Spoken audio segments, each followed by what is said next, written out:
Hello, dear students. Let's see GK, the chapter number 10, Planet in Peril.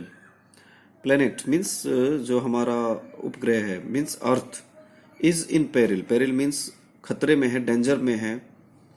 So means how the planet is in peril, we have to find out in this chapter. Environmental hazard destroy the natural grandeur of our Earth. Environmental means जो पर्यावरणीय hazards हैं, मुश्किलें हैं, वे natural grandeur means जो प्राकृतिक शान है हमारी अर्थ की, उसको डिस्ट्रॉय करते हैं, खराब करते हैं, नष्ट करती हैं उसको. We should try to understand these hazards and make efforts to remove them. हमें इन हैजार्ड्स को, इन बाधाओं को, इन खतरों को समझने की कोशिश करनी चाहिए और फिर इनको दूर करने के लिए एफर्ट्स करने हैं. Fill in the blanks by selecting suitable words given in the help list. नीचे हेल्प लिस्ट दे रखी है डियर स्टूडेंट ये, तो इस हेल्प लिस्ट में से ये फिल करने हैं आपको. ठीक है, ये फिलअप्स हैं यहाँ पे, मैंने फिल कर दिया आपके लिए. जो the first one is noise pollution is unwanted sounds. Noise pollution क्या होता है? एक अनवांटेड साउंड्स है, मीन्स जिसे हम नहीं चाहते, ऐसी sounds that disrupt the environment, जो कि एनवायरमेंट को बाधित करती है. एसिड रेन क्या होती है? फिर नंबर 2 आता है acid rain. Contains harmful chemicals from factory gases that damage trees, crops and buildings. Acid rain क्या होती है? जिसमें हार्मफुल केमिकल होते हैं, जो कि फैक्ट्री से जो निकलने वाली गैसेस होती हैं, उनके हार्मफुल केमिकल्स होते हैं, जो कि हमारी ट्रीज को, क्रॉप्स होते हैं, फसलें और बिल्डिंग्स, इन सब चीज़ों को डैमेज कर देते हैं. Water pollution is generally caused by sewage. Sewage होते हैं गंदे नाले. इकोनॉमिकल्स एंड इंडस्ट्रियल वेस्ट, इन सब चीज़ों के कारण जो है वाटर पोल्यूशन होता है, यानी कि जो फैक्ट्रियों से निकलने वाला जो पानी होता है ना, और जो गंदे नाले होते हैं, और जो एग्रो केमिकल्स होते हैं, यानी कि जो खेतों में केमिकल्स यूज किए जाते हैं, तो इन सब चीज़ों से वाटर पोल्यूट हो रहा है हमारा. सोयल पोल्यूशन कैसे होता है? Soil pollution is caused by use of pesticides, यानी कि आप खेतों में जो कीटनाशक दवाई यूज करते हैं, ठीक है ना, एंड हर्बिसाइड्स मीन्स जो घास को नष्ट करने वाली होती है जो दवाई, हर्बिसाइड्स होती हैं भी. Rupturing of underground storage tank, जो अंडरग्राउंड स्टोरेज टैंक होते हैं उनका टूट जाना. And leaching of waste from landfills, यानी कि जो जमीन में जो गड्ढे होते हैं, भरे हुए गड्ढे वेस्ट से, जब वे लीच हो जाते हैं, यानी कि वे निकल जाता है उनमें से पानी, तो इस तरह से जो सोइल पोल्यूशन हो जाता है. Air pollution is mainly caused by factories, power station, vehicle exhaust and the burning of fossil fuels.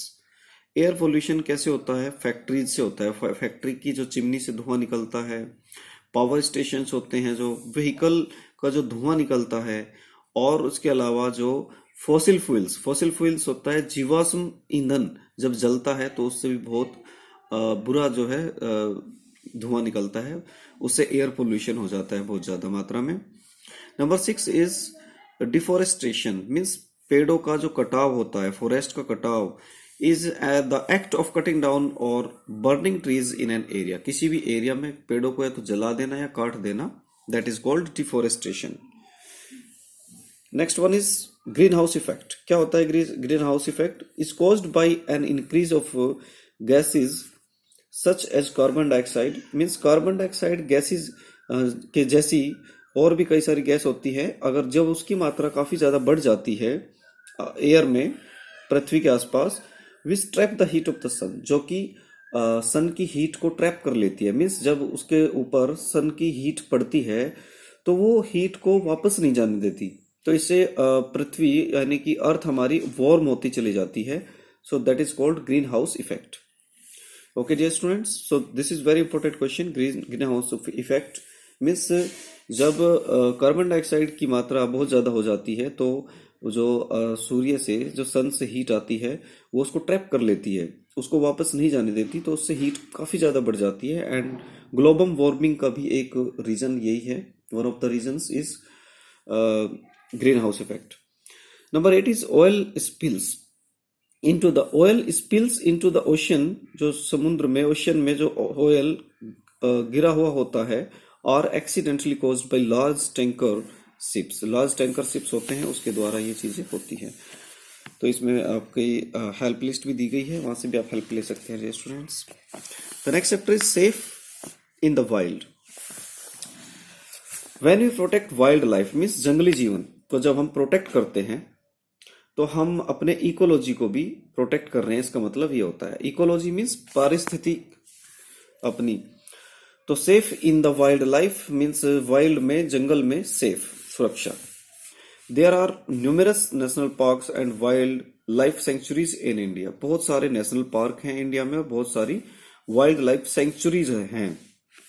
Here are names of some of them, उनमें से कुछ के नेम दिए गए हैं यहाँ पे। Match these parks and sanctuaries with the names of states in which they are situated. तो उन पार्क्स और सेंचुरीज के नेम्स को आपको स्टेट के साथ मैच करना है जिस स्टेट में वे हैं। Clear? National parks and wildlife sanctuaries. तो first one is Ranthambore national park, कहाँ पे है? राजस्थान में। तो आपको इस तरह से मैच करना होगा, जैसे इसका आंसर सी है तो आप इधर सी लिख देंगे नंबर 1 के सामने। Clear? Kaziranga national park Assam में है आपका, तो ऑप्शन डी हो जाएगा, इसके सामने आप डी लिखेंगे। सुंदरबंस सेंचुरीज वेस्ट बंगाल में है, इसका आंसर है एच, ये रहा एच, वेस्ट बंगाल। घाना बर्ड सेंचुरी डियर स्टूडेंट्स, ये राजस्थान में है। गिर फॉरेस्ट जो कि गुजरात में है, के, ये रहा। और हाजीरंगा नेशनल पार्क आपका है झारखंड में। जिम कॉर्बेट उत्तराखंड में है। कान्हा नेशनल पार्क मध्य प्रदेश में होगा, मध्य प्रदेश। उसके बाद फिर आता है आपका बांदीपुर नेशनल पार्क जो कि कर्नाटका में है। मनस सेंचुरी जो कि असम में है। पेरियर सेंचुरी जो कि केरला में है। दुधवा नेशनल पार्क यूपी में है।